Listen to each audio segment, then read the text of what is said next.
la vidéo numéro 8. Je vais essayer de parler dans cette vidéo de la courbe représentative d'une fonction, ou bien le graphe. Supposons que la fonction f, elle part de E vers f, tel que x a pour image f de x. La fonction f englobe trois paramètres. Le premier paramètre, c'est l'élément x qui appartient à l'ensemble de départ. L'élément y qui est f de x qui appartient à l'ensemble d'arrivée. Et il englobe aussi cette flèche-là. Il y a le x et le f de x et cette flèche-là. Les flèches, c'est-à-dire si on a beaucoup d'éléments comme ça, on a un ensemble de flèches. Ces flèches-là, ce sont la courbe représentative ou bien le graphe. C'est-à-dire quoi? Si je veux représenter maintenant la fonction f sur un axe orthonormé, cet axe-là, c'est l'axe des x. C'est-à-dire quoi? Cet axe-là, c'est l'ensemble, soi-disant, E. Et cet axe-A, c'est f de x. C'est soi-disant l'ensemble f. Maintenant, c'est quoi les flèches? Si j'ai cet élément a pour image A et f de A, B, f de B, C, f de C, et ainsi de suite, D, f de D. En joignant ces points-là, f de 0 égale à 0 par exemple, en joignant ces... J'appelle maintenant la courbe en bleu une courbe représentative. Une courbe représentative. Ça s'appelle CF. Il y a, on l'appelle aussi le graphe de la fonction. C'est-à-dire quoi le graphe de la fonction? La fonction va me faciliter la tâche pour trouver l'image de n'importe quel x ou bien l'antécédent de n'importe quel f de x. X est l'antécédent de f de x. F de x est l'image de x. Donc, si je prends par exemple cette image-là,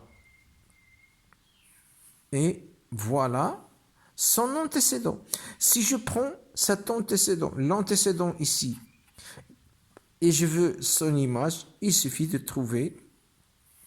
tracer l'intersection entre la perpendiculaire à l'axe des x et la perpendiculaire à l'axe des y pour trouver l'image. Donc, le graphe, il va nous servir pour localiser les images des x ou bien les antécédents des f de x. Remarquez que je vais tracer quelques graphes. Par exemple, c'est là.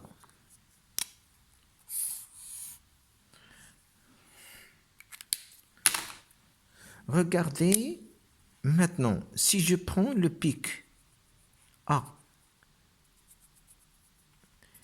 f de A, est-ce qu'il existe une image, je dis image, c'est-à-dire ici, dans l'axe des x, est-ce qu'il existe une image d'un certain x qui est supérieur à f de A?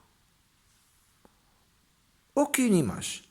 لاحظوا بأن l'image de cet x-là la voilà.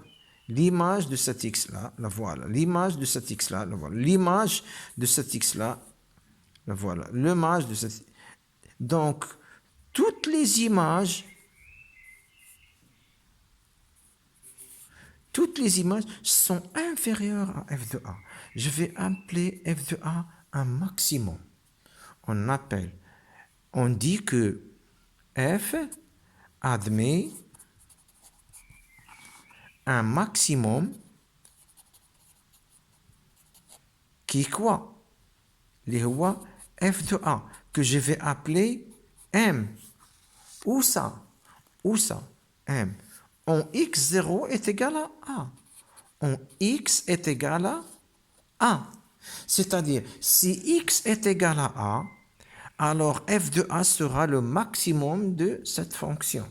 Même chose, si j'inverse,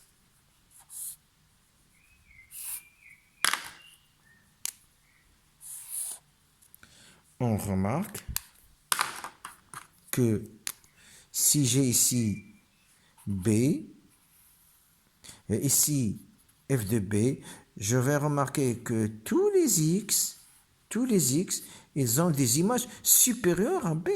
N'importe quel x, je prends tous les x, toutes les x que j'ai, les valeurs de x, toutes les valeurs de x, leur image est supérieure à b. Donc, f de b, c'est le minimum qu'on puisse avoir.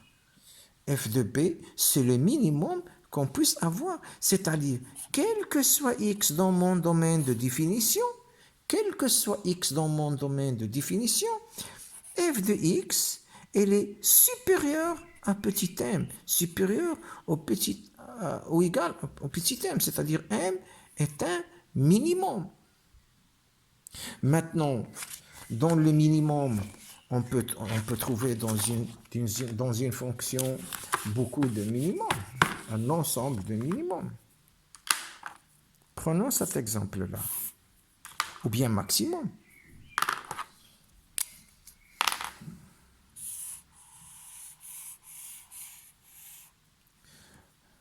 Regardons ici, j'ai un maximum ici, M1, j'ai un autre maximum, M2, j'ai un autre maximum, M3. Le maximum des maximums, ça s'appelle un maximum absolu.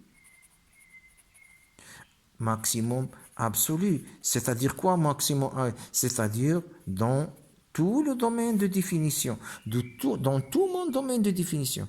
Par contre, M2, c'est un maximum, oui, mais où ça? Si je note ici A, et si je note A plus l'infini, de A jusqu'à plus l'infini, ou bien de A à B, ou bien n'importe quoi, l'essentiel, c'est que je dois avoir A exclu, car f de A, c'est le maximum absolu.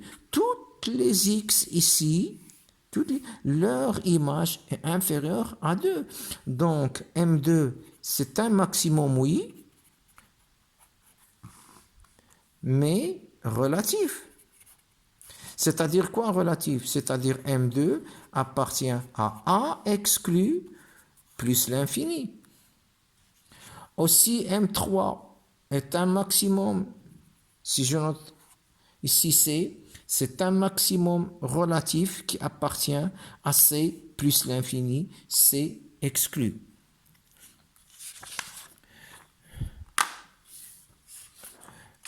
Même chose, si j'ai des minimums.